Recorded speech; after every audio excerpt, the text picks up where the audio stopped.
Ya, Sukihotu, Namo Buddhaya. Yang kami muliakan para biku sangga, sama Naera, atas silani yang kami hormati Bapak, Ibu, dan saudara-saudari sedama. Perkenalkan, saya Juliana yang akan memandu acara pada malam ini. Sungguh berbahagia kita dapat bertemu lagi dalam acara Dhammasaka Kaca Online season yang kelima, episode yang ke-69, di mana Ramani Ratna Rupana akan mengupas Metta Sutta Anguttara Nikaya bab 8.1.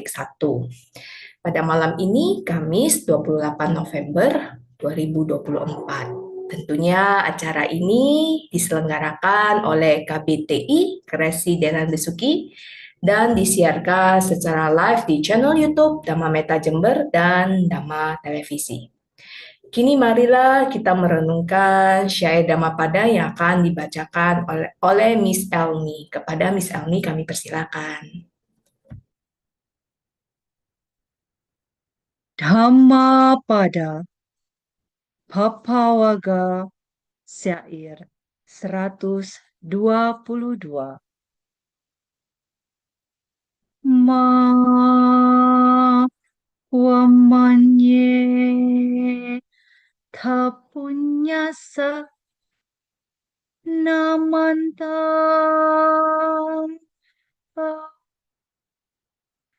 gamisati uddha bindu nipa na uddha kumpho piho rati dhiro pu rati punyasa ho kang tho kampi a jinang ti, yang artinya janganlah meremehkan kebajikan walaupun kecil dengan berkata perbuatan bajik tidak akan membawa akibat, bagaikan sebuah tempayan akan terisi penuh oleh air yang dijatuhkan setetes demi setetes. Demikian pula orang bijaksana, sedikit demi sedikit memenuhi dirinya dengan kebajikan. Sadu, sadu, sadu. Ya, terima kasih Miss Elmi atas perenungan syair Dhammapadanya. Baiklah, sebelum memulai kegiatan Dhammasa Kaca Online bersama pada malam ini, marilah kita melakukan penghormatan awal pada Tiratana dengan membacakan nama Karapata secara bersama-sama. Dimohon para hadirin bersikap anjali. Arahang sama sambudo bhagawa Budang Bhagawantang Abiwademi Swakato Bhagawata Dhammo Dhammang Namasami Supatipanno Bhagavato Sawaka Sangho Sanggang Namami. Baiklah, next saya akan membacakan profil narasumber pada malam ini.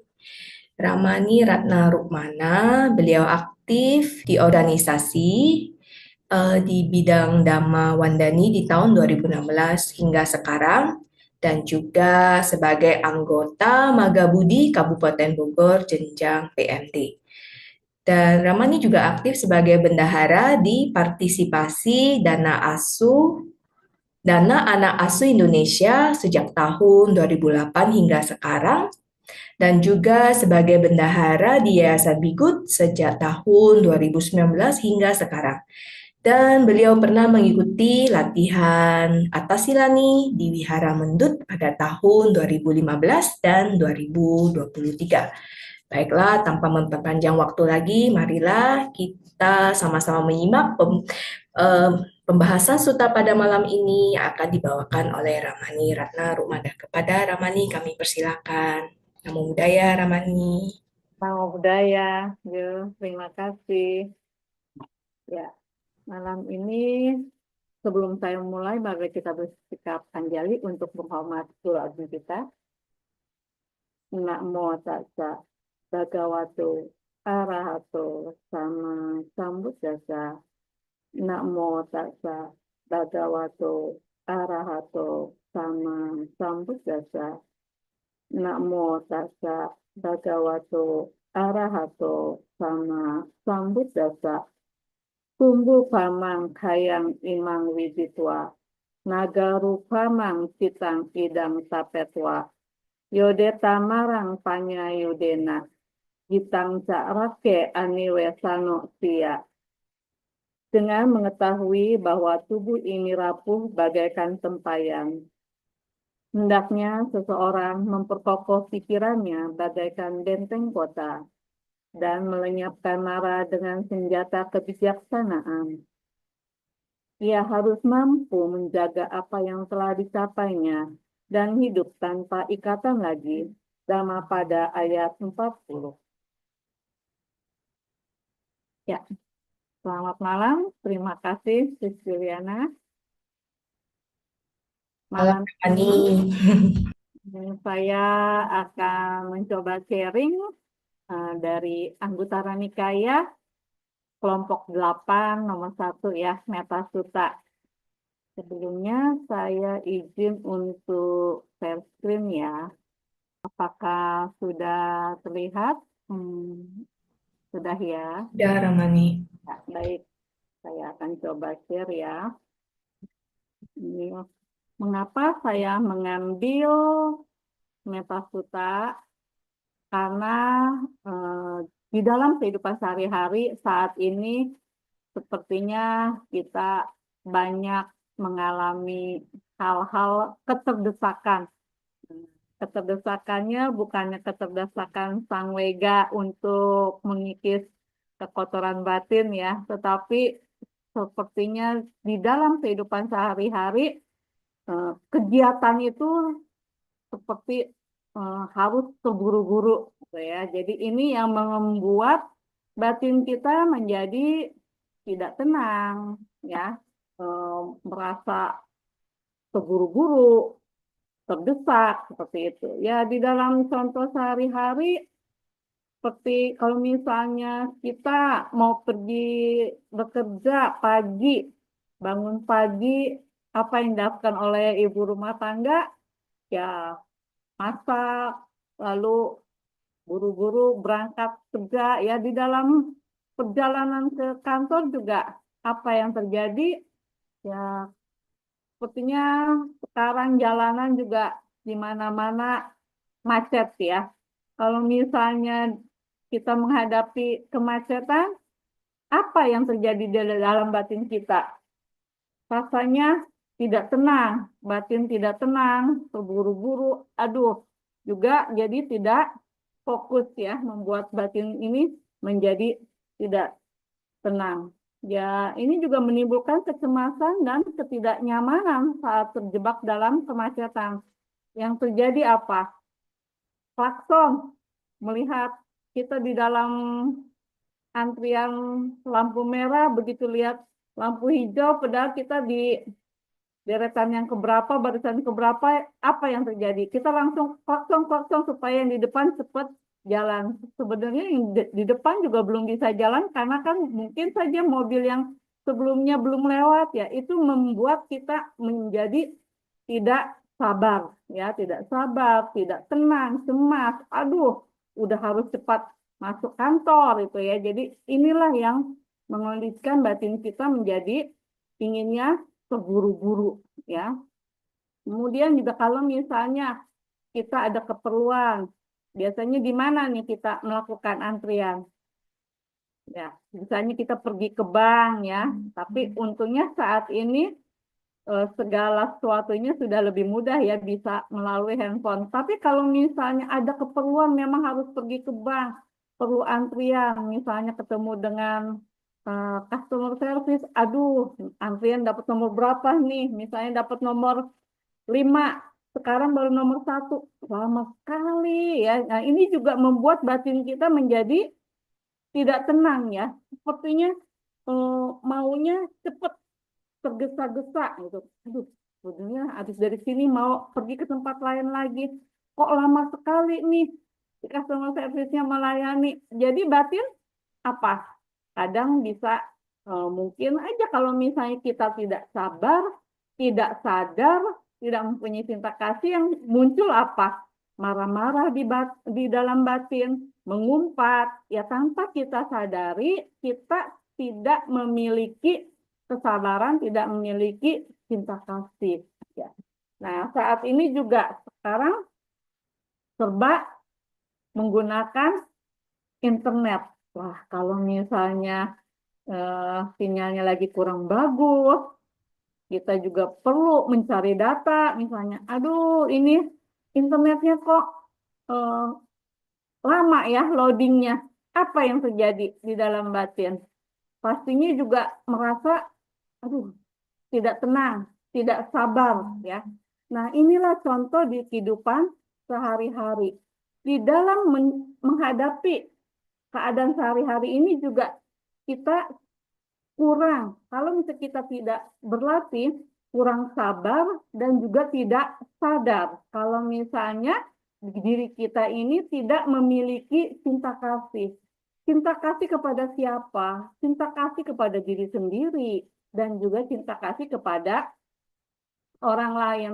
Kenapa kita tidak bisa memiliki cinta kasih kepada diri sendiri?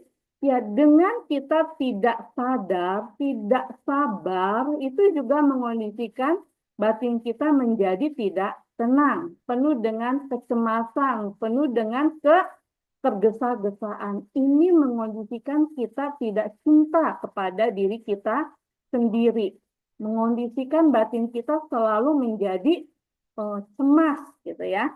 Nah, beruntungnya kita sebagai umat Buddha memiliki kunci yang diajarkan oleh Guru Agung Sang Buddha. Kunci untuk mencintai diri kita sendiri dan juga mencintai orang lain. Tidak hanya mencintai orang lain, tetapi juga mencintai semua makhluk yang berada di semesta ini. Nah, ini bisa kita ketahui, bisa kita pelajari di Karania Metta Sutta, ya.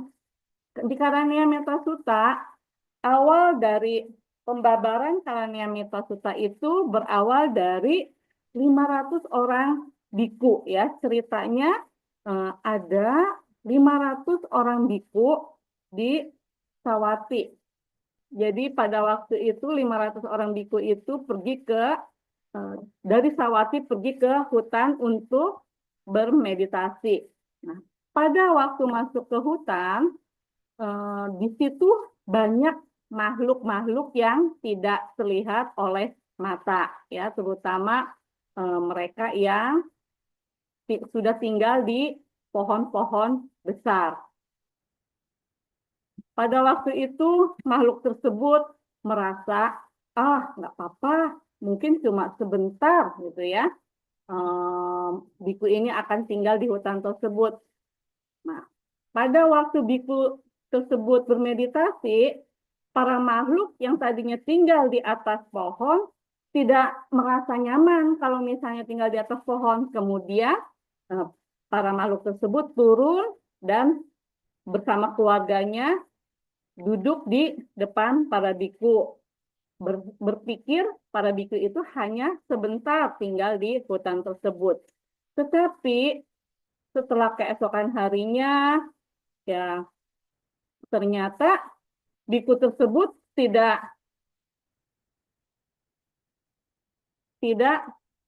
pergi dari hutan tersebut. Kemudian karena merasa terganggu dengan adanya biku-biku tersebut, para makhluk ini mengganggu para biku.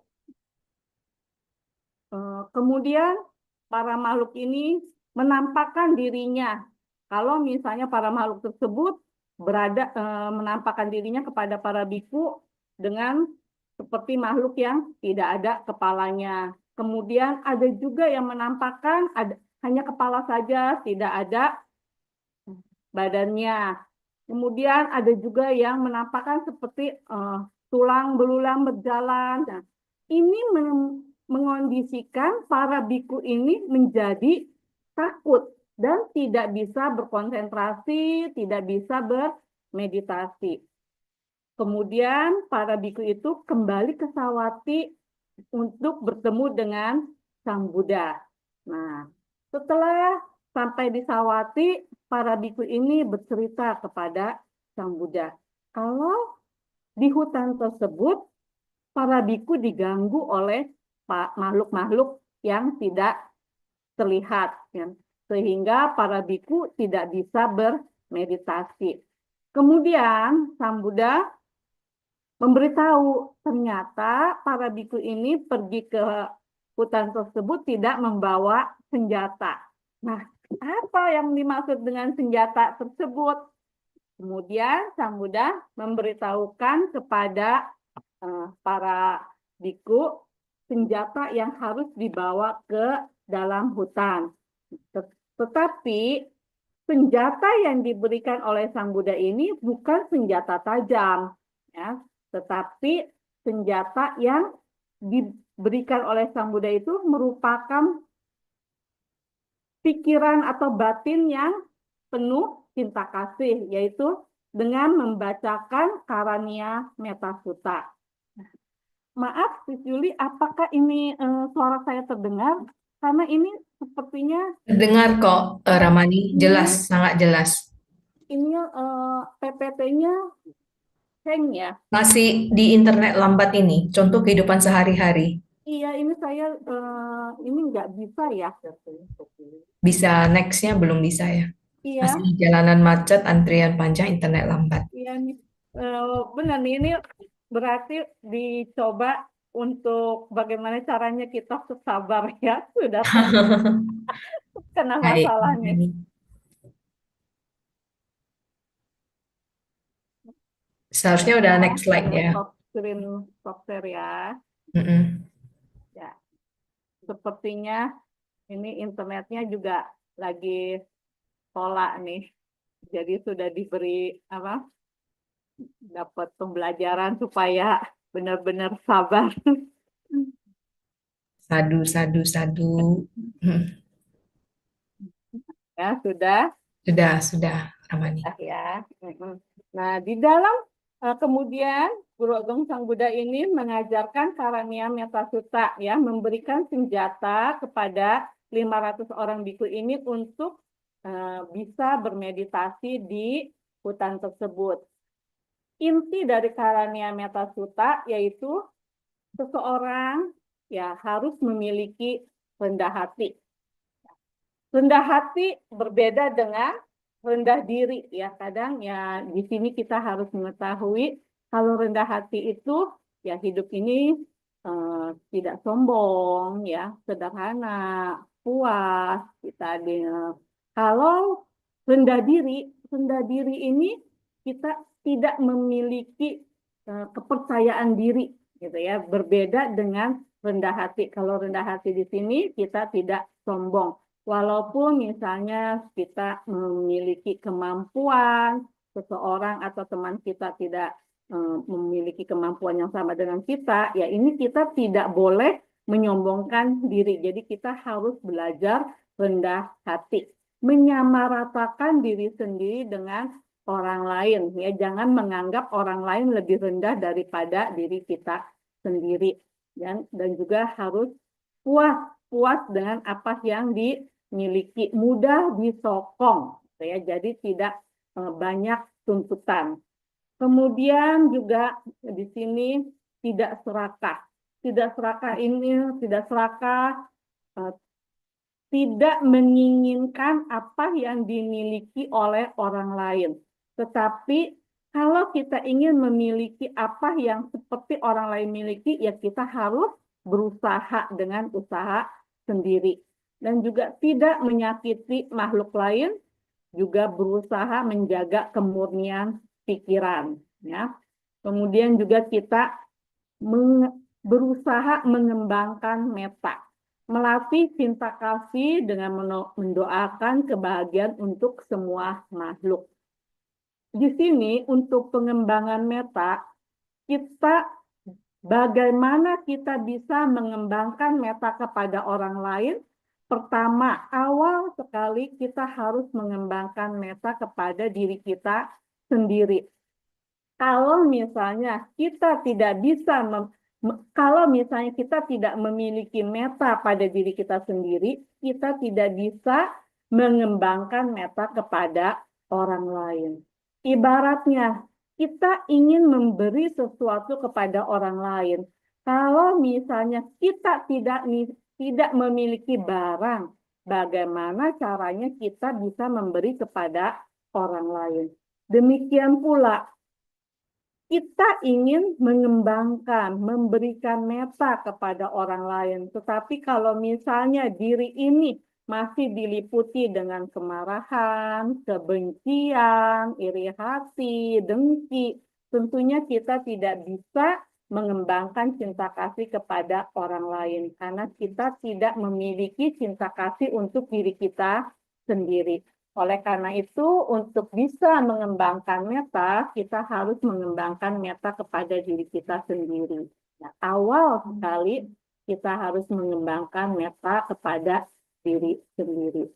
Kemudian inti dari Karania Metta Sutta juga ini bebas dari kebencian, ya. Seseorang yang mengembangkan cinta kasih, nah, di sini kita juga harus bisa bebas dari kebencian. Ya, seorang bebas dari kebencian pada diri sendiri dan juga kepada orang lain. Karena kadang juga tanpa kita sadari, kita juga memiliki kebencian kepada diri sendiri. Misalnya, ada sesuatu yang kita inginkan ternyata tidak sesuai dengan apa yang kita inginkan. Kadang kita marah. Nah, ini marah, benci. Sebenarnya itu juga mengondisikan kepada kebencian pada diri sendiri karena tidak sesuai dengan harapan apa yang tidak sesuai dengan apa yang kita harapkan, ya. Kemudian juga bebas dari permusuhan dan iri hati. Kadang kalau misalnya marah atau benci, iri hati, itu lebih mudah terasa oleh diri kita sendiri. Apa yang kita rasakan? Yang kita rasakan awal adalah rasa panas, tidak enak, tidak nyaman di batin.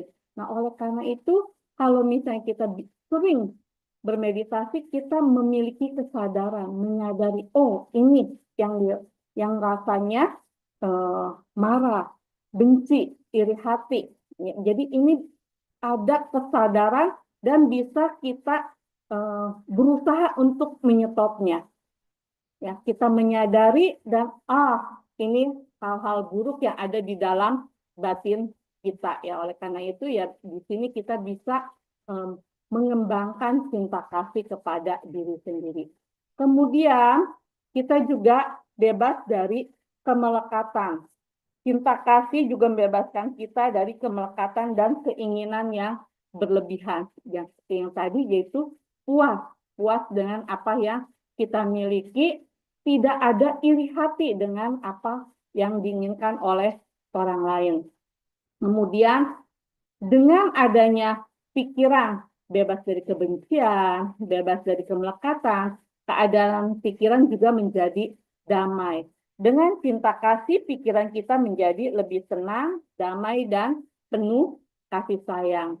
Damai, tenang, ini mengondisikan batin kita menjadi nyaman dan kita bisa mengembangkan cinta kasih kepada semua makhluk ya. Jadi diibaratkan cinta kasih ini cinta kasih seperti ibu kepada anaknya.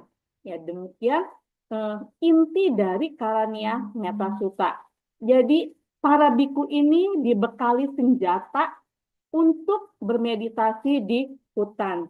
Ya, senjata dengan cinta kasih kepada semua makhluk. Kemudian para biku ini kembali ke hutan dan sebelum memasuki hutan ini para biku mengembangkan cinta kasih kepada semua makhluk. Pada saat para biku ini mengembangkan cinta kasih, para makhluk merasakan getaran-getaran cinta kasih yang dikembangkan oleh para biku. Akhirnya para makhluk ini juga merasakan kedamaian, ketentraman, dan merasa bahagia para biku bisa bermeditasi di hutan tersebut. Akhirnya, para makhluk tersebut tidak mengganggu para biku lagi, tetapi menyokong para biku untuk bisa bermeditasi dengan baik. Nah, setelah masa-masa selesai, Sang Buddha mengetahui kalau misalnya para biku ini bisa bermeditasi dengan baik di hutan tersebut. Kemudian Sang Buddha dengan kekuatan batinnya menampakkan dirinya di hutan tersebut dan menguncapkan kembali Dhammapada 40 ya yang tadi saya bacakan, yaitu kumbu pamang kayang imang widitwa naga rupamang citang idang tapetwa yodeta marang tanya yudena hitang sarake aniwesano tia. Dengan mengetahui bahwa tubuh ini rapuh bagaikan tempayan, hendaknya seseorang memperkokoh pikirannya bagaikan benteng kota dan melenyapkan mara dengan senjata kebijaksanaan. Ia harus menjaga apa yang telah dicapainya dan hidup tanpa ikatan lagi. Nah, setelah mendengarkan Dhammapada 40 uraian yang disampaikan oleh Sang Buddha, 500 biku ini mencapai tingkat kesucian arahat. Jadi di sini para biku memiliki senjata kebijaksanaan. Senjata kebijaksanaan itu yaitu dengan mengembangkan cinta kasih ya. Akhirnya para biku mencapai tingkat kesucian arahat. Para makhluk yang berada di hutan tersebut juga berbahagia ya. Jadi disinilah manfaat dari mengembangkan metta. Manfaat mengembangkan metta pada diri sendiri dan juga kepada semua makhluk. Di sini juga bisa kita lihat di Anggutara Nikaya kelompok 8 nomor 1. Ada beberapa manfaat metta yang bisa kita dapatkan ya. Jadi di dalam pengembangan metta yang pertama yaitu dengan mengembangkan metta kita bisa tertidur lelap. Dengan mengembangkan metta apabila seseorang yang memiliki sulit tidur itu bisa dengan mudah dia terlelap. Jadi tidak perlu minum obat, tidak perlu ketergantungan obat, tetapi dengan mengembangkan metta bisa dengan cepat tidur. Ya, seseorang bisa tidur dengan lelap. Pada saat tidur juga tidak terganggu dengan mimpi-mimpi buruk yang membuat batinnya gelisah. Karena ya kalau misalnya istilahnya pelor ya, nempel langsung molor. Jadi begitu nempel di kasur bisa dengan cepat terlelap ya, bisa dengan mudah tertidur dengan lelap. Dalam tidurnya juga tidak terjaga. Jadi dari begitu tidur ya sampai besok paginya terbangun dalam keadaan batin yang bahagia ya. Jadi tidak terganggu dengan mimpi buruk dan pada saat terjaga juga batinnya bahagia ya, tidak ada gangguan pada saat tidur.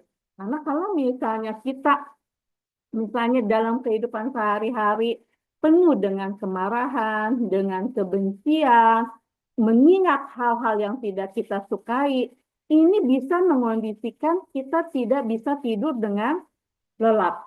Tidak bisa tidur, tidak bisa dengan mudah tertidur ya. Jadi biasa kalau misalnya di dalam kehidupan sehari-hari banyak pikiran-pikiran yang mengganggu bagaimana kita bisa tidur.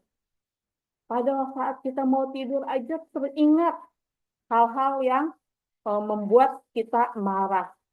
Teringat kembali kejadian-kejadian yang membuat kita menjadi tidak tenang. Ya, jadi ini bisa mengganggu pada saat kita ingin tidur. Tetapi kalau misalnya dalam kehidupan sehari-hari banyak hal-hal yang mengganggu pikiran kita, mengganggu ketenangan, kesabaran. Nah, kita usahakan sebelum kita tidur, kita bermeditasi dulu. Bermeditasilah untuk ketenangan, untuk mengembangkan cinta kasih pada diri kita sendiri. Ya, kita bisa menarik nafas panjang, merilekskan badan, kemudian mengembangkan cinta kasih kepada diri kita sendiri. Saya berbahagia, saya tenang, saya terus mengulang-ulang saya berbahagia, kemudian mengembangkan juga kepada semua makhluk. Nah, dengan seringnya kita mengembangkan cinta kasih kepada diri kita sendiri, kepada makhluk yang lain, ini juga kita akan disenangi oleh manusia. Kenapa? Karena dari pancaran sinar diri kita sendiri, wajah kita ini juga membuat kita lebih mudah disukai oleh orang lain. Berbeda kalau misalnya batin kita ruwet, batin kita penuh dengan kemarahan, batin kita dengan penuh iri hati. Apa yang terpancar di raut wajah? Ya tentunya tidak enak dipandang ya. Bagaimana bisa disukai oleh makhluk, oleh manusia kalau misalnya raut wajah kita sendiri cemberut, tegang, tidak penuh dengan senyuman, bagaimana disukai oleh manusia. Nah, oleh karena itu, kalau misalnya kita sering-sering mengembangkan cinta kasih, tentunya raut wajah kita juga menjadi rileks, tidak tegang, penuh senyum. Nah, ini pun akan disukai oleh banyak manusia. Ya. Kemudian kita juga banyak disukai oleh makhluk-makhluk yang tidak terlihat oleh kasat mata, seperti cerita yang tadi yang didapatkan oleh para biku, disukai oleh makhluk-makhluk halus karena sudah memiliki senjata cinta kasih ya. Juga para dewata melindungi.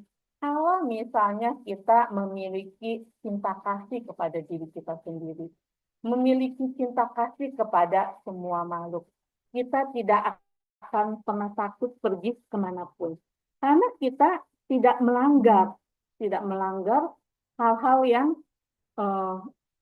tidak melanggar sila, tidak melanggar moralitas, sehingga kita tidak takut pergi kemanapun. Dan juga dengan memiliki cinta kasih, dewata pasti akan melindungi. Manusia-manusia, teman-teman kita akan suka dengan kita. Teman-teman suka dengan kita, para makhluk halus suka dengan kita, dewata melindungi, tentunya kita tidak akan takut pergi kemanapun, ya, karena kita sudah memiliki senjata. Demikian pula api, racun, senjata juga tidak akan melukai diri kita sendiri. Kenapa? Karena ya kita sudah memiliki perlindungan cinta kasih ya. Kemudian dengan mengembangkan cinta kasih, dengan mengembangkan meditasi meta, ini juga kita bisa mencapai jana-jana. Dengan tercapainya jana-jana ini, kita juga bisa mencapai kehidupan kelahiran yang akan datang di alam Brahma. Nah, inilah 8 manfaat kita mengembangkan meta, ya. Jadi yang pertama kita bisa tidur dengan lelap, sukena supati. Kemudian setelah tidur terlelap, kita juga bisa bangun dengan bahagia, sukena pati bujati. Di dalam saat kita tertidur, kita juga tidak bermimpi buruk. Nah, papakang supinang pasati. Kemudian di dalam kehidupan sehari-hari, kita juga disukai oleh banyak manusia, disukai oleh teman-teman kita, banyak teman-teman, ya, disebut dengan napapakang supinang pasati. Kemudian disebut juga manusanang piohati. Kemudian kita juga disukai oleh makhluk-makhluk halus, manusanang piohoti. Kemudian kemanapun kita pergi, dewata akan melindungi, dewata rakhanti. Kemudian api, racun, senjata tidak melukai diri kita. Di sini nasa agi wa wisang, wa satang, wa kamati. Kemudian kita juga bisa terlahir di alam Brahma, suatang citang sama Yati. Nah, inilah 8 manfaat apabila kita mengembangkan cinta kasih. Ya. Kemudian di sini yang dikatakan meta, kita tidak hanya bisa belajar saja. Tidak bisa hanya membacakan Karania Metasutta saja. Tetapi yang harus kita lakukan yaitu harus kita praktikan. Jadi kita bukan hanya menghafal Karania Metasutta, tetapi ini harus kita praktikan. Kita praktikan bagaimana caranya mengembangkan cinta kasih ini. Jadi di dalam kehidupan sehari-hari, cinta kasih ini harus kita praktikan bukan hanya dalam hafalan saja. Jadi meta adalah praktik batin yang membawa kebahagiaan dan perlindungan. Perlindungan di kehidupan saat ini dan perlindungan kehidupan yang akan datang. Dengan mempraktikkan cinta kasih di dalam kehidupan saat ini kita bisa terlindung dari ya tadi dengan tidur bisa dengan tenang, lelap, terjaga dengan baik juga manusia, teman-teman kita juga suka dilindungi oleh dewa dan juga terlindung di kehidupan yang akan datang karena kita bisa terlahir di alam yang berbahagia. Nah, ini yang bisa saya sharingkan dari Karania Metasutta dan juga Metasutta Anguttara Nikaya kelompok 8 nomor 1. Selanjutnya saya kembalikan kepada Sis Juliana. Terima kasih.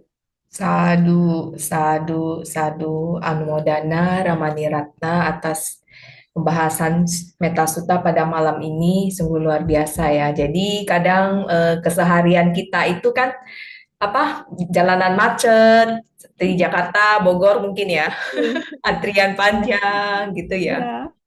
Ya.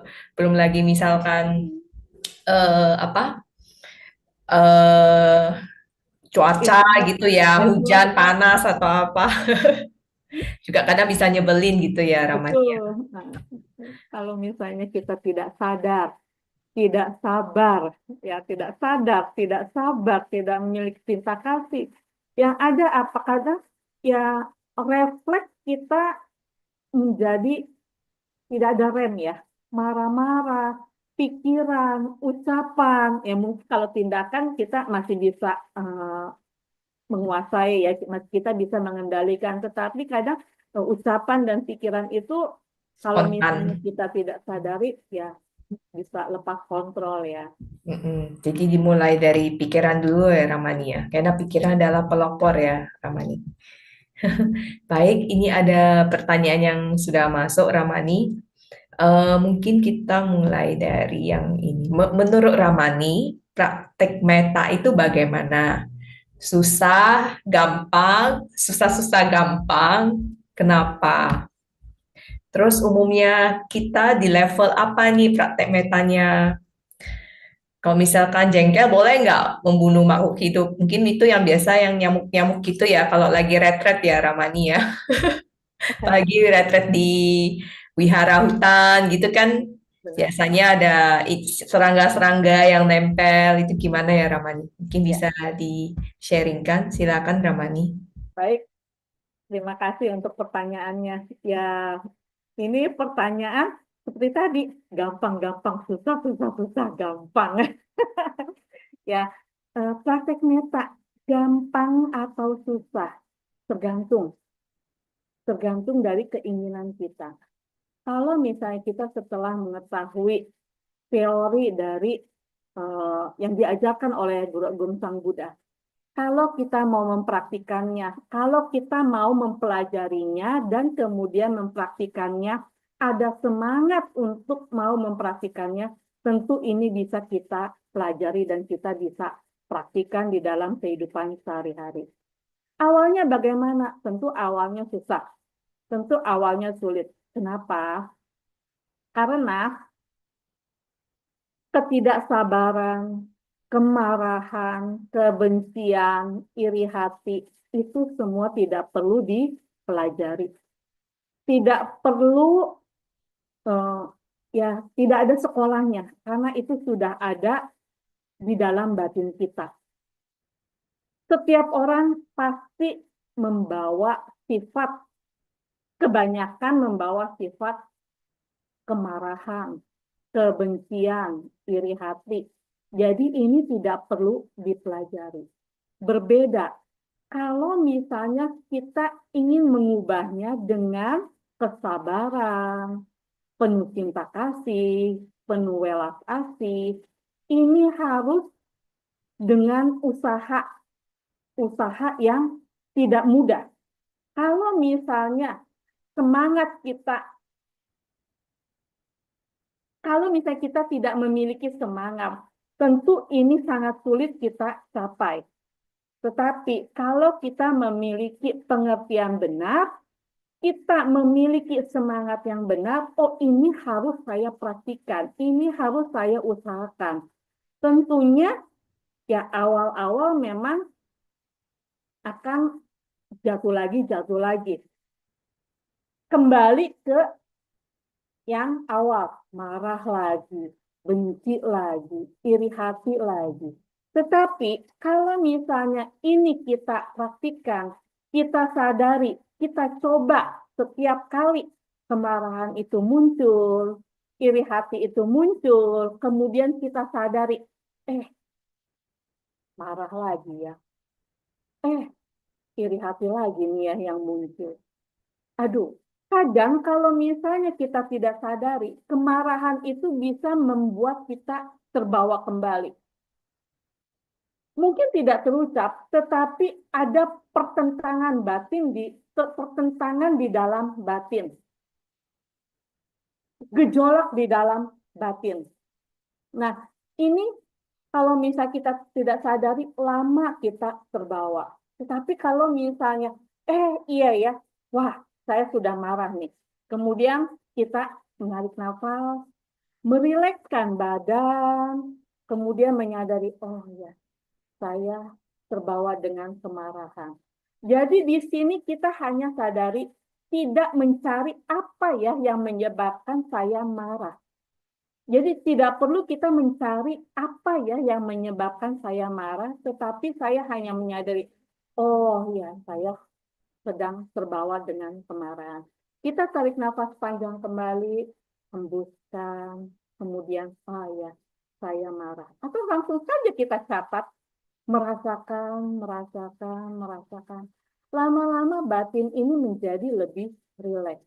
Kalau sudah rileks, oh ya, kita tarik nafas panjang lagi, lepaskan. Ini memang tidak mudah dan tidak secepat yang kita harapkan. Karena begitu kita tarik nafas, buang nafas, rileks, menyadari, ternyata masih ada marah lagi ya. Ternyata dia muncul lagi ya. Tetapi kalau misalnya kita terus berlatih seperti itu, intensitas dan juga frekuensinya itu bisa lebih berkurang. Iri hati juga begitu. Muncul lagi ya. Keluar lagi di dalam pikiran yang orang yang membuat saya iri hati. Saya iri hati lagi ya. Jadi ya disadari saja. Begitu disadari, ya kita tarik nafas panjang, lepaskan. Kemudian sadari, merasakan. Kita catat saja dalam batin, merasakan. Tidak mencari apa yang menyebabkan saya iri hati.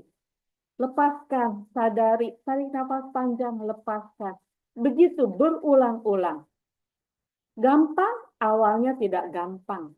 Tetapi dengan usaha dan yang kita lakukan, kita praktikkan terus-menerus, lama-kelamaan ini bisa ada kemajuan. Ibaratnya yang tadinya remnya blong, ya bisa sedikit demi sedikit menjadi lebih pakem, ya lebih bisa kita kontrol. Awalnya ya memang terus blong lagi, tetapi jangan pernah putus asa karena kita masih belajar. Tapi jangan merasa saya kan masih belajar, nggak apa-apa dong, blong terus. Ya kalau misalnya ada anggapan seperti ini, tentunya kita tidak akan bisa maju-maju. Tetapi kita harus ada semangat, saya harus bisa lebih baik lagi, ya. Nah, kalau misalnya ditanya, saat ini saya sudah di level berapa? Tentunya setiap orang memiliki tingkatannya berbeda-beda. Seseorang terlahir juga berbeda-beda. Mungkin, bukan itu, pastinya saya dan Sis Julie juga terlahir di level yang berbeda, ya. Nah, bagaimana setingkat mana kita, seusaha mana kita memiliki usaha yang lebih kuat. Walaupun misalnya di kelahiran ini seseorang levelnya berbeda, misalnya A dengan B. A levelnya lebih rendah daripada B waktu di kelahiran. A lebih banyak memiliki kemarahan, kebencian, iri hati dibandingkan B. Tetapi di dalam kehidupan sehari-hari, praktiknya A lebih memiliki usaha yang lebih banyak, usaha yang lebih tinggi. Bisa saja A menyamai tingkat level dengan B. Atau bisa saja A melebihi level dari yang B. Setiap orang pasti berbeda-beda, tergantung usaha dari orang tersebut. Bagaimana bisa mengetahui saya sampai level mana? Seseorang harus bisa menyadari saya masih memiliki kemarahan di tingkat yang mana. Dan juga saya memiliki, mempunyai kemampuan sampai mana untuk bisa mengurangi kemarahan, kebencian, keserakahan, iri hati. Kalau misalnya seseorang menganggap, ini kan wajar. Nah, kalau misalnya seseorang sudah memiliki pemikiran seperti itu, tentunya tidak memiliki semangat yang kuat. Tentunya dia tidak ada kemampuan untuk bisa naik level. Tetapi kalau misalnya sudah menyadari, saya harus mengikis keserakahan, kebencian, kemarahan, iri hati ini dengan sekuat tenaga, tentunya usaha yang dilakukan dalam kehidupan sehari-hari tentu lebih semangat dibandingkan dengan orang yang menganggap ini biasa-biasa saja. Jadi, nah, setelah kita mengetahui ada ajaran dari Sang Buddha bisa mengikis kekotoran batin ini, kita bisa mengembangkan cinta kasih untuk diri kita sendiri dan juga untuk orang lain. Nah, oleh karena itu kita harus memiliki semangat untuk mengembangkan cinta kasih atau semua ajaran yang diajarkan oleh Guru Agung kita. Sehingga di dalam kehidupan sehari-hari ini kita bisa lebih maju lagi. Jadi ada kesempatan kita melakukan hal-hal yang baik. Kemudian, kalau misalnya di dalam kehidupan sehari-hari, kita bertemu misalnya dengan nyamuk pada saat meditasi, ada nyamuk, wah, kita dengan refleks, karena biasanya, ya seperti yang tadi saya katakan, refleks itu juga bawaan, ya. Jadi kalau misalnya kita sudah refleks, awalnya ya sudah kita membunuh. Nggak apa-apa membunuh nyamuk, itu kan makhluk kecil, binatang kecil. Lagi pula saya lagi meditasi, kenapa nyamuk itu hinggap di lengan saya gitu ya. Jadi ada pembenaran. Tetapi kalau misalnya kita berpegang kepada Pancasila, kita tidak akan membunuh makhluk. Walaupun yang dikatakan makhluk itu ya kecil seperti nyamuk. Awalnya ya memang kita refleks membunuh nyamuk. Tetapi kalau misalnya kita memiliki kesadaran, memiliki pengertian benar, oh dengan membunuh nyamuk pun saya sudah melanggar sila ke-1. Awalnya ya mungkin ada refleks ingin membunuh, tetapi kalau misalnya kita memiliki kesadaran, oh jadi tidak jadi nih kita membunuh. Mungkin ya kita bisa dengan cara meniupnya nyamuk tersebut ya, ya tidak jadi membunuh. Saya juga ada kejadian di dalam kehidupan sehari-hari saya. Dulu beberapa tahun yang lalu, 10 tahun atau ya kurang lebih belasan tahun, di rumah saya juga banyak nyamuk. Ya memang salahnya tidak menggunakan pintu nyamuk ya. Kalau misalnya jendela kan ya kita bisa tutup. Tapi kalau misalnya pintu kan buka tutup. Jadi kalau misalnya pada saat sudah matahari mau terbenam, ya kalau misalnya saat mendung juga pokoknya pada saat cuaca sudah mau gelap, nyamuk tuh pasti akan masuk ke dalam rumah. Nah, jadi dulu setiap kali menjelang sore, saya menyemprot nyamuk di dalam rumah. Ya, di kamar, di dalam rumah, menyemprot nyamuk untuk ya dengan tujuan supaya nyamuk-nyamuk tersebut mati.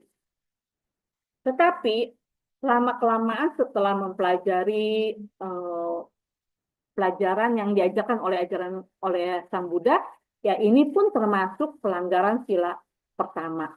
Kemudian akhirnya ya pasang pintu kawat nyamuk. Kemudian diusahakan juga sebelum matahari terbenam, diusahakan jendela, semua pintu sudah mulai ditutup. Pintu kamar juga sudah mulai ditutup. Jadi kita berusaha untuk nyamuk tidak masuk ke dalam rumah ya. Jadi seperti itu, mengurangi semprot nyamuk. Awalnya ya memang tidak terbiasa karena nyamuk masih ada. Tapi lama-kelamaan setelah kita mengurangi pembunuhan nyamuk, nyamuk pun berkurang di dalam rumah dan juga di luar rumah.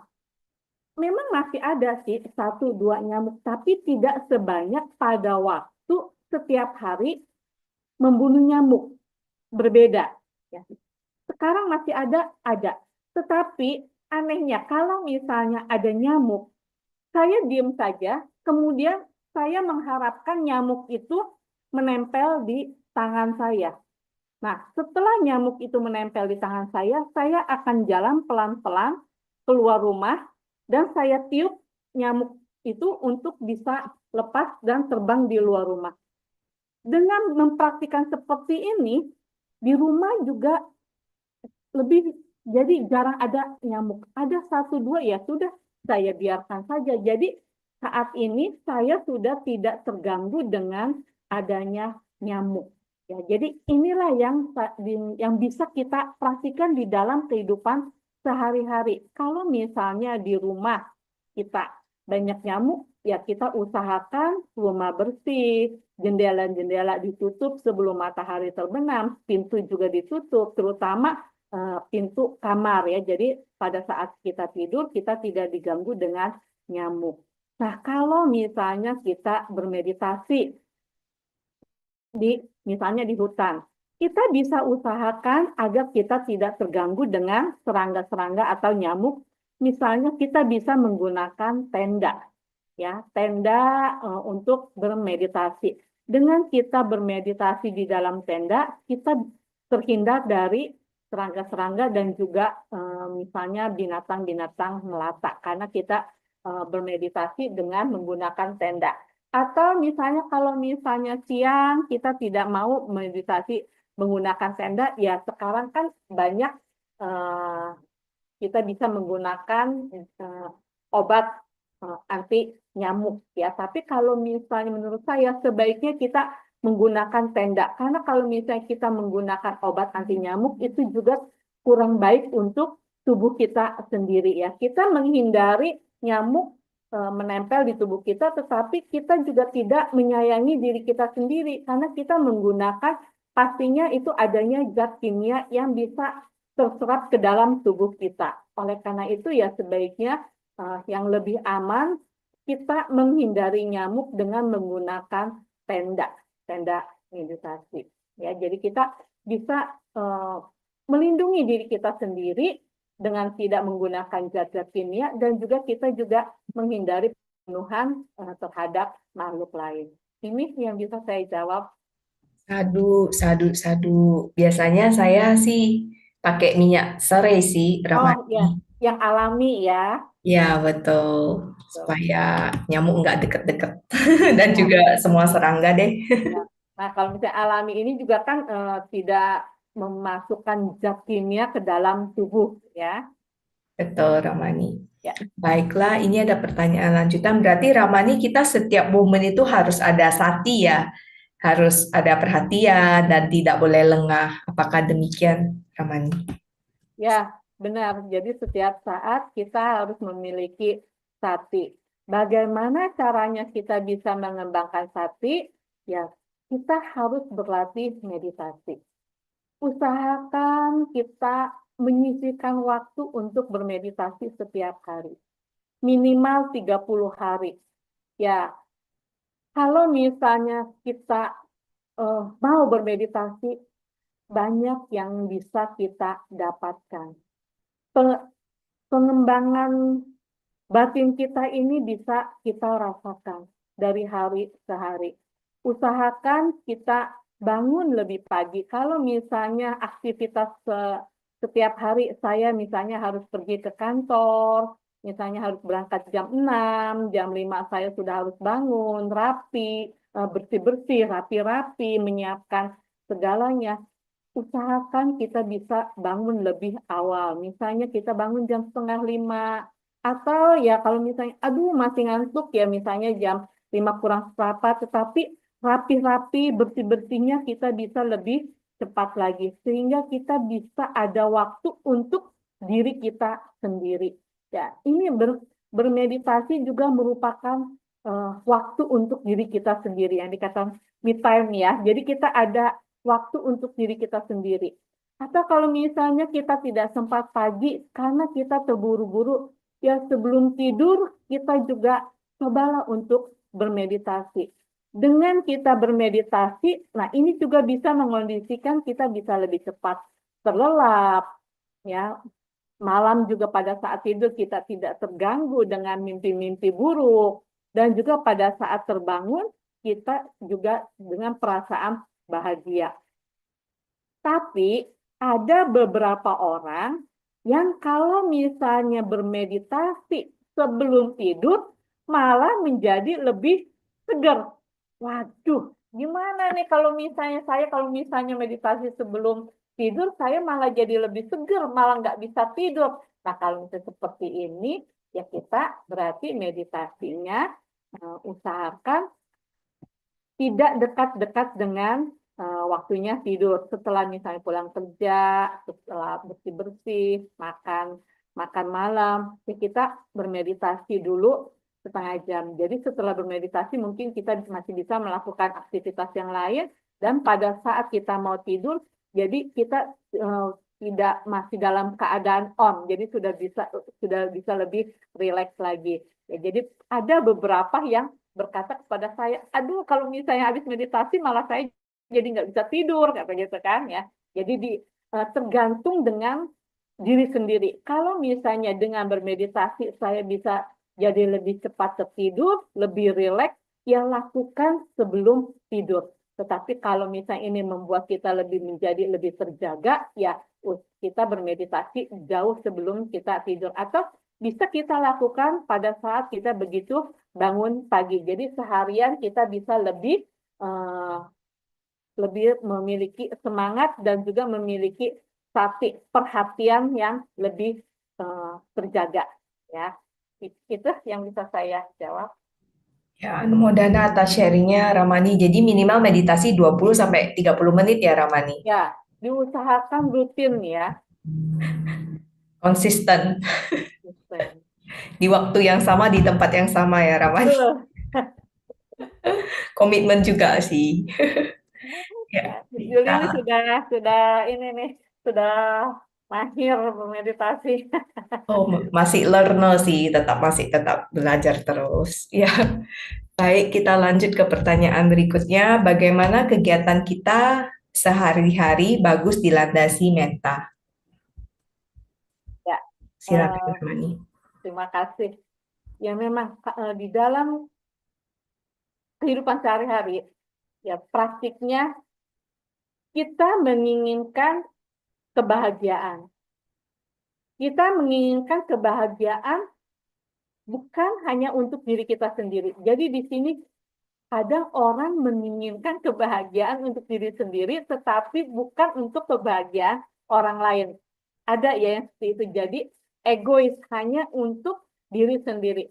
Tetapi dengan kita mempelajari Karania Metta Sutta, juga dengan Metta Sutta, di sini kita diajarkan kita bisa berbagi kebahagiaan kepada semua makhluk. Jadi di sini kita bukannya egois, bukannya hanya untuk diri sendiri, tetapi juga kita menginginkan semua makhluk turut berbahagia.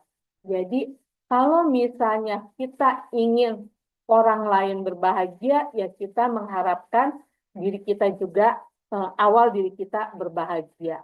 Tetapi di dalam kebahagiaan kita juga, kita menginginkan semua makhluk juga turut berbahagia. Jadi di sini tidak ada keakuan, tidak ada keegoisan. Di sini kita mengharapkan semuanya berbahagia. Seperti seorang ibu yang mengharapkan anaknya berbahagia.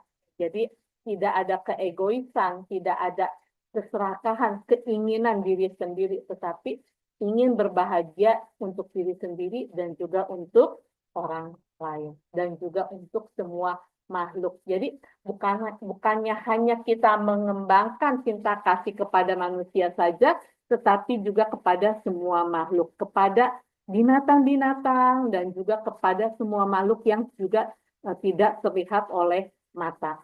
Ya. Sadu. Makanya magical statementnya kan semoga semua makhluk berbahagia. Jadi yang tak terlihat juga kita wish them well and happy. Ya. Betul Karena ya. kita kemana saja juga bisa dilindungi oleh para dewata. Karena kalau misalnya kita sering mengembangkan cinta kasih kepada semua makhluk, ya para dewata juga sangat senang dekat-dekat dengan kita ya. Karena kan kita bisa mengembangkan cinta kasih. Sadu. Ya, kita lanjut lagi ke pertanyaan berikutnya. Ini mungkin pertanyaan klasik ya. Apakah dalam dunia kerja tetap berlandaskan meta, malah kita sering dimanfaatkan dan rugi? Silakan, Ramani. Ya, seperti yang tadi saya katakan. Memang kita menginginkan semua berbahagia. Saya ingin berbahagia, orang lain juga ingin berbahagia. Tetapi kalau misalnya sampai kita dimanfaatkan seperti apa? Kalau misalnya kita dimanfaatkan dan itu membuat kerugian pada diri kita sendiri, nah ini berarti kita bukan mengembangkan meta. Ya, jadi di sini juga kita harus bisa menilai, mengetahui memanfaatkan ini merugikan diri kita sendiri atau tidak. Tetapi kalau misalnya dimanfaatkan justru membuat kesempatan kita untuk bisa banyak berbuat baik, nah ini tentunya kesempatan memberi manfaat yang baik untuk diri kita sendiri. Tetapi kalau misalnya kita dimanfaatkan, tetapi mengondisikan kita menjadi kita melanggar sila, nah tentunya kita juga di sini harus mempunyai kebijaksanaan. Kita dimanfaatkan untuk hal-hal yang baik atau menjadi kita melanggar sila atau kita bisa membuat hal-hal yang buruk. Jadi di sini juga kita harus mengetahui kalau misalnya sesuatu itu membuat kita menjadi bertambahnya kekotoran batin, bertambahnya keserakahan, kebencian, iri hati. Nah, ini berarti kita dimanfaatkan hal-hal yang buruk. Tentunya ini jangan kita lakukan. Tetapi kalau misalnya kita dimanfaatkan untuk bisa mengondisikan kita menjadi berkurangnya keserakahan, kebencian, iri hati, kita bisa menjadi lebih baik, memiliki pengertian yang benar, dan kita bisa praktik dhamma.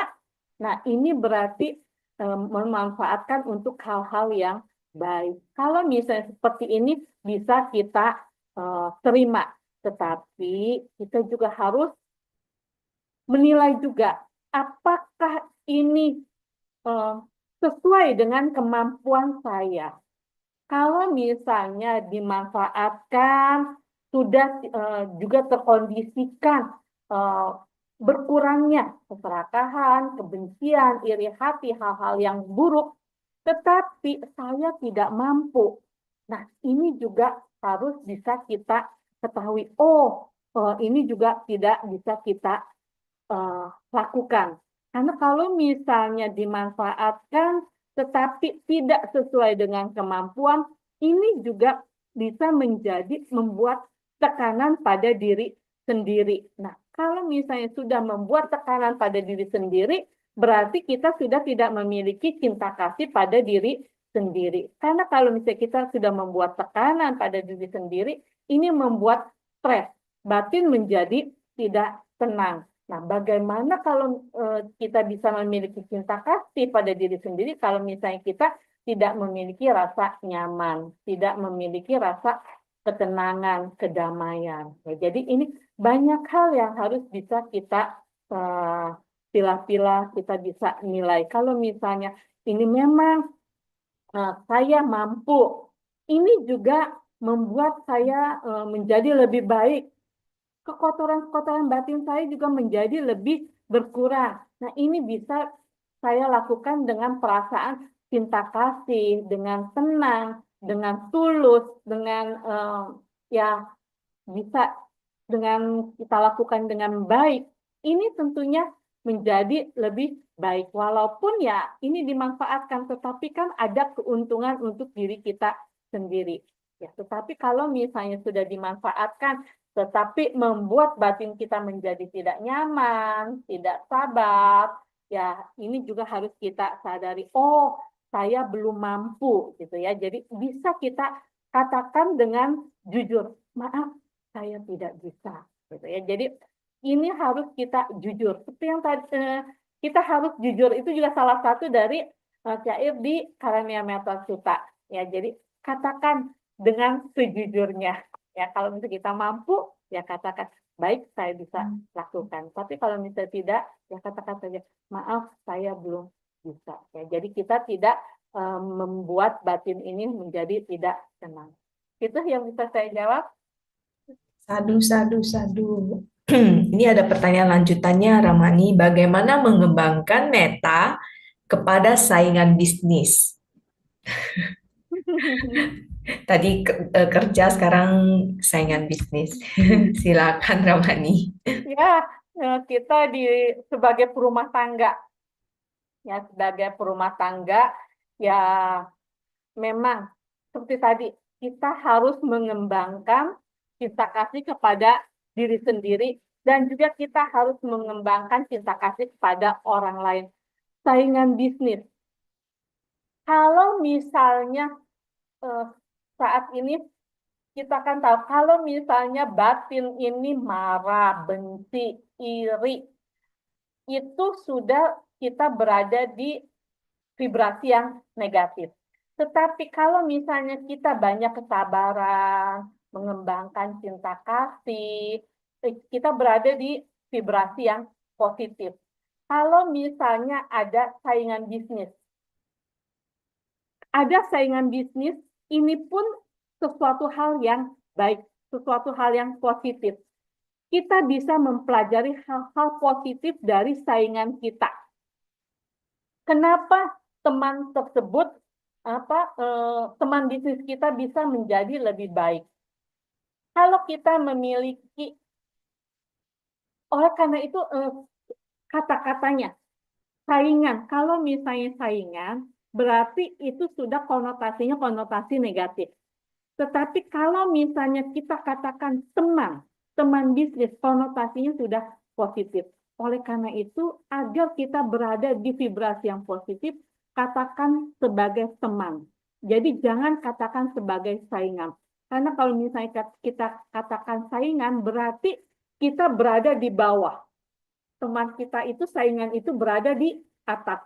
Nah, oleh karena itu kita untuk bisa berada di level yang sama, kita katakan teman. Sehingga pikiran kita tidak menjadi konotasi yang negatif. Vibrasi kita juga tidak menjadi vibrasi yang negatif. Oleh karena itu kita katakan sebagai teman bisnis.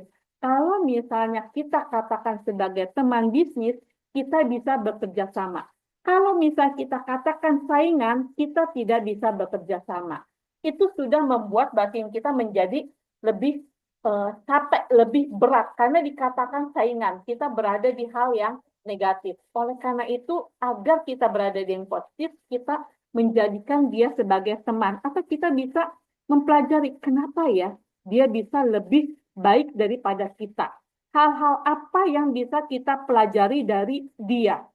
Ya, atau ya kita bisa mendekati, mempelajari agar apa yang dia sudah capai itu bisa kita copy paste. Sehingga di dalam kita menjalankan bisnis ini, kita bisa mengikuti apa yang sudah dia lakukan. Sehingga kita bisa sama seperti teman kita itu. Jadi ya bersainglah dalam hal yang positif.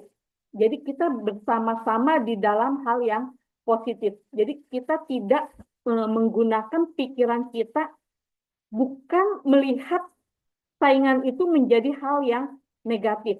Jadi di dalam batin kita itu tidak ada kebencian atau iri hati, tetapi kita mengembangkan, oh ya dia bisa sukses ya. Bagaimana caranya ya? Oh, dia mengembangkannya seperti ini. Dia bisa memberikan pelayanan servis kepada kliennya dengan cara yang baik. Bagaimana caranya? Oh, misalnya dengan ramah tamah, memberi pelayanan dengan lebih baik. Kita bisa melihat kepada bisnis kita. Apa ya yang kurang? Apakah saya sudah sama seperti itu? Nah, ini bisa kita lihat. Kita bisa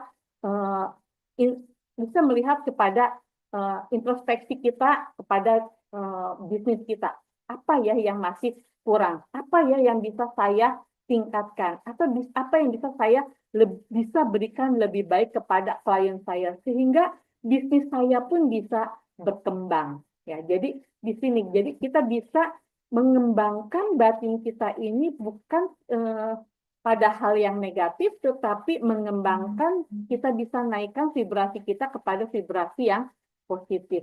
Ya, sehingga dengan kita memiliki vibrasi yang positif, bisnis kita bisa kita jalankan dengan lebih baik lagi di dalam melayani customer atau misalnya yang lain-lain juga, atau misalnya kepada karyawan itu bisa menjadi lebih baik lagi sehingga bisnis kita juga bisa berkembang. Itu yang bisa saya jawab. Sadu, sadu, sadu.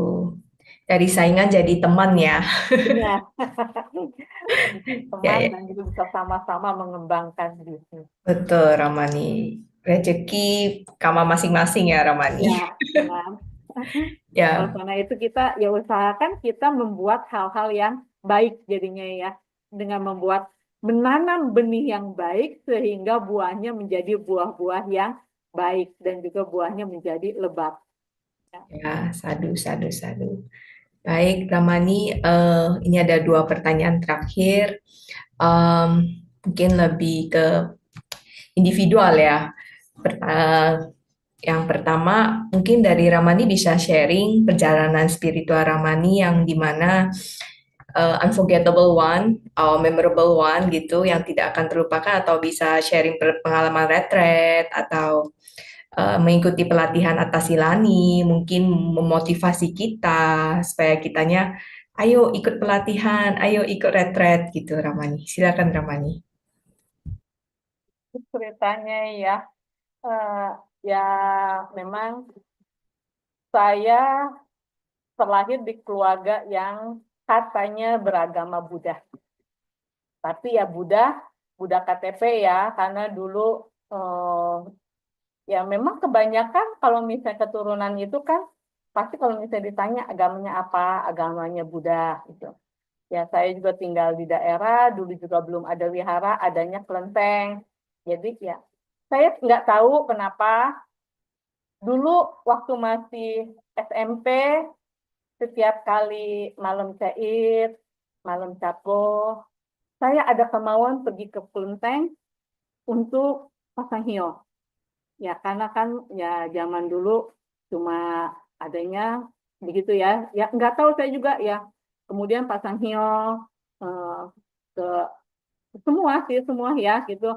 Kemudian sering pada saat saya Sabgo itu saya vegetarian. Saya juga nggak tahu ya belajar dari mana. Lupa pokoknya saya ingat setiap kali saya Sabgo tuh saya vegetarian. Sampai ada yang bilang ke orang tua saya, anak perempuan jangan dikasih vegetarian, ya bilang gitu. Ya nggak tahu karena dulu bukannya ke wihara kan ke Makwan Im jadinya ya. Jadi ya pasang hio, begitu ya ikut vegetarian. Ya kemudian eh, keluarga saya semua ya memang beragama bukan beragama Buddha ya. Kebetulan yang dulu beragama Buddha cuma saya. Saya juga tidak tahu ya pernah sih pergi ke tempat lain tapi kembali lagi ke Kelenteng waktu masih di daerah. Begitu saya kuliah, saya juga kuliah tinggal di asrama dan asrama itu juga kuat agamanya dan semuanya kadang harus pergi ke tempat ibadahnya dan juga di situ banyak perkumpulan mahasiswa dari agama tersebut ya. Ya, saya juga sampai saat itu ya tidak tertarik, tetapi malah saya mencari. Waktu itu saya kuliah di Jakarta mencari di mana ya wihara terdekat. Nah, waktu itu ya kebetulan dekat dengan wihara Buddha Metta Arama di Jalan Lembang. Jadi kalau misalnya saya ada kesempatan, ya saya pergi ke wihara. Walaupun di asrama itu saya ya ada beberapa kali ya memang harus pergi ke tempat ibadahnya ya nggak apa-apa, tetapi pada hari Minggu saya tetap pergi ke wihara. Nah kalau misalnya pada hari raya saya juga mencari kesempatan untuk pergi ke waktu dulu ke wihara Jakarta Dhamma-Cakai Jaya walaupun malam hari, tapi ya waktu itu masih berusia belasan tahun ya baru belasan tahun pergi malam-malam anak daerah, beruntung saya tidak memiliki ketakutan ya. Jadi tetap saja saya bisa pergi ke Sunter untuk misalnya mengikuti Waisak dan juga Sanggadana. Nah, di situ juga mungkin karena kamanya ya, saya juga tidak ada kama dengan jodoh yang berbeda agama. Padahal banyak juga mahasiswa-mahasiswa lain yang datang ke tempat asrama saya gitu. Nah, kebetulan saya juga dengan yang suami sekarang juga, suami bukan suami sekarang ya, suami yang saat ini ya, eh, sudah berpacaran, jadi ya tidak ada, tidak tertarik dengan yang lainnya. Akhirnya ya sampai saat ini, walaupun keluarga berbeda agama gitu ya. Jadi saat ini yang beragama Buddha hanya saya dan ada adik saya yang kecil yang tadinya sudah ke agama lain tetapi kembali ke agama Buddha. Jadi di keluarga saya ya hanya saya dan adik yang kecil yang beragama Buddha. Dan orang tua saya pada saat pandemi juga saya berkesempatan memberi, ayah saya sudah meninggal, tapi mami masih ada. Jadi waktu itu saya memberi ya video-video atau YouTube dari Bante yang online. Jadi mami juga berkesempatan untuk bisa belajar Dhamma melalui online karena saya sama mami tidak satu tempat tinggal dan juga tidak satu kota ya. Jadi ya untuk memberi kesempatan kepada mami untuk belajar Dhamma, ya sering saya kasih link YouTube untuk bisa mami turut belajar Dhamma gitu.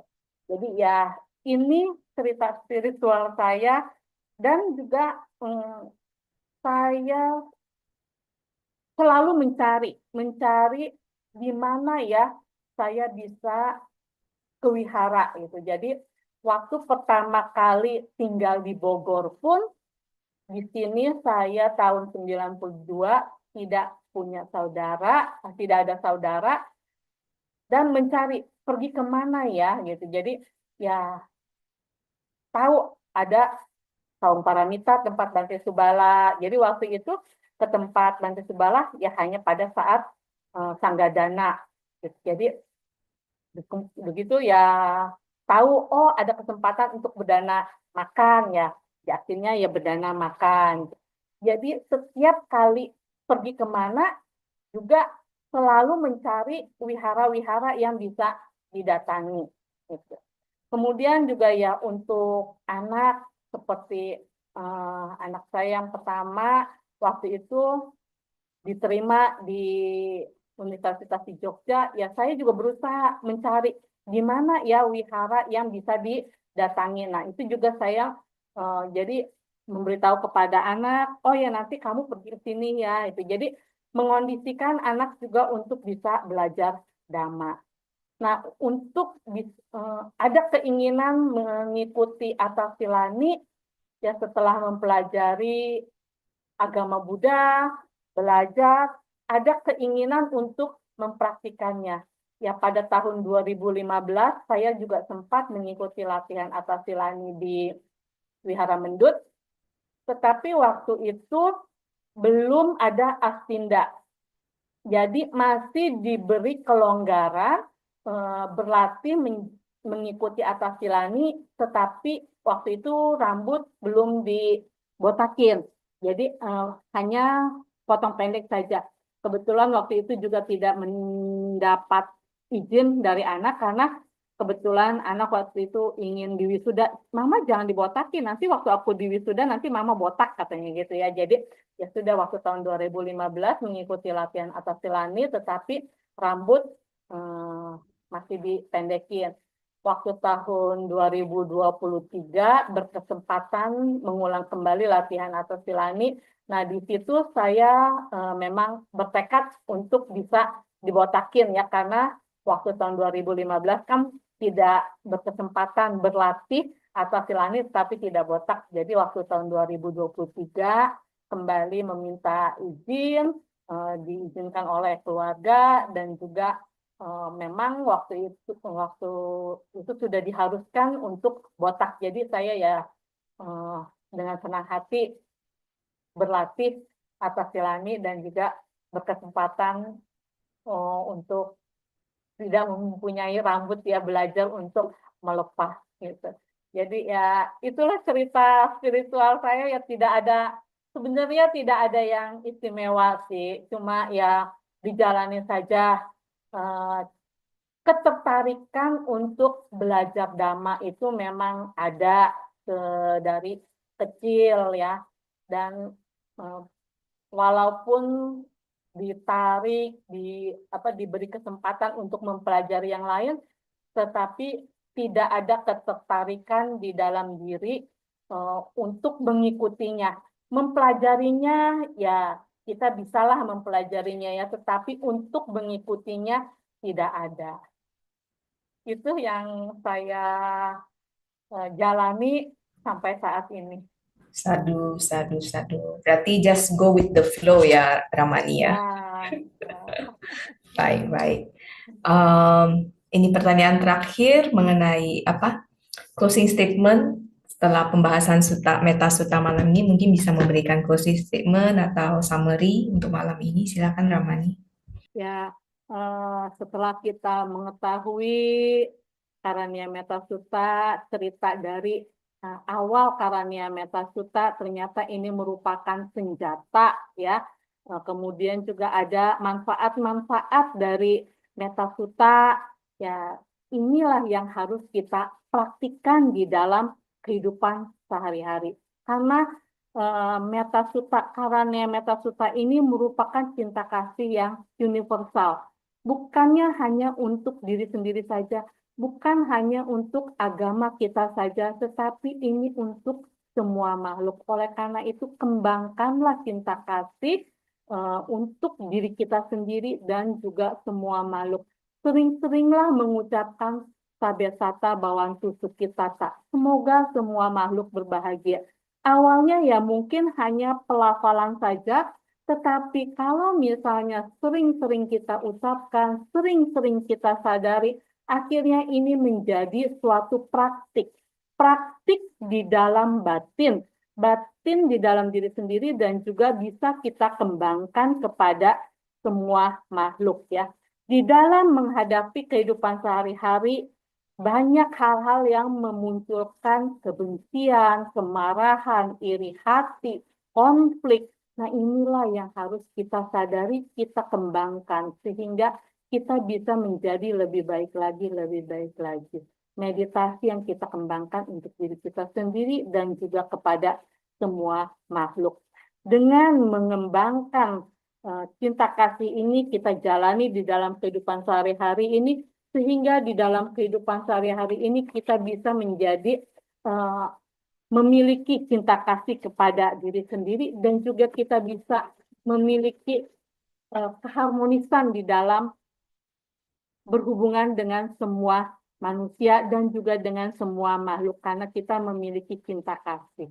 Ya, jadi kita bisa bermanfaat untuk diri kita sendiri dan juga bermanfaat untuk semua makhluk.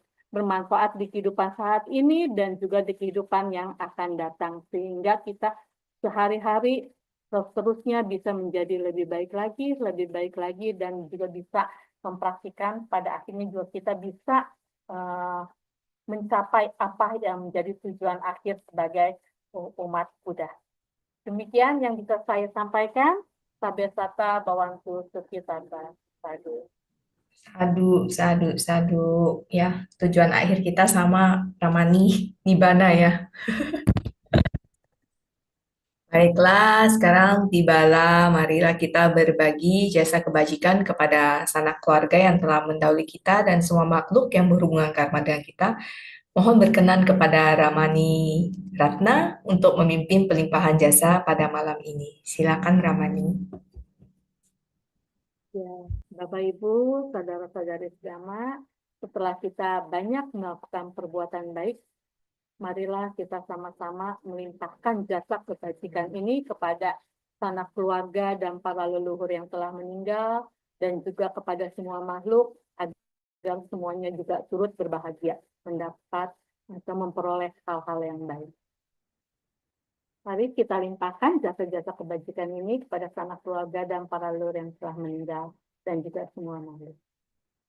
Punya sidani kata sa yananya nikata nime te sancaba gino hontu satananta pamanaka ye pia gunawanta ca maihang mata pita dayo Dita mecap ya dita wa anye maja tawerino sata titan tilokasmi tebuma catuyonika pancet kacatuwo kara sangsaranta bawa bawe nyatang ye patidaname anumodan tute sayang ye cimang na pajananti dewa tesang niwe dayung maya dina napunyanang anumodana hetuna sabde satta sadahontu awera sukajiwino kemap padan capa pontu tesa sasi jatang subah sadu sadu sadu. Ya, Anumodana Ramani Ratna, saya mewakili keluarga besar KBTI Keresidenan Besuki mengucapkan Anumodana kepada Ramani Ratna Rukmana yang telah meluangkan waktu untuk pembahasan Metasuta pada malam ini. Semoga karma baik yang tercipta hari ini bisa bermanfaat kepada semua makhluk. Baiklah, sebelum kita menutup kegiatan malam ini, marilah kita kembali membacakan nama Karapata. Kepada para hadirin dimohon untuk bersikap anjali. Arahang sama sambuddho bhagawa Budang bhagawantang aviwademi Swakato bhagavata dhammo Dhammang namasami Supatipanno bhagavato sawaka sangho Sanghang namami Sabe sata bawantu sukitata. Semoga semua makhluk berbahagia. Sadu, sadu, sadu. Baiklah, kita lanjut ke slide announcement. Silakan ditampilkan operator. Terima kasih.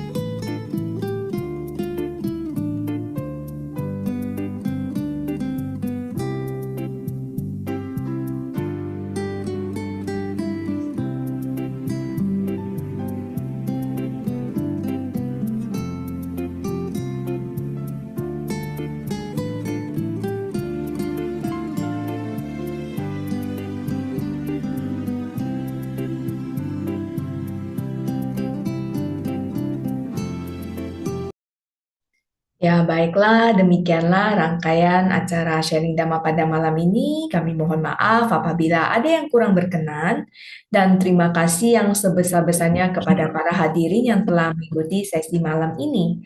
Terima kasih juga kepada panitia yang bertugas. Semoga kita terus bersemangat melakukan kebajikan melalui pikiran, ucapan, dan perbuatan. Saya Juliana mohon pamit, Suki Hontu.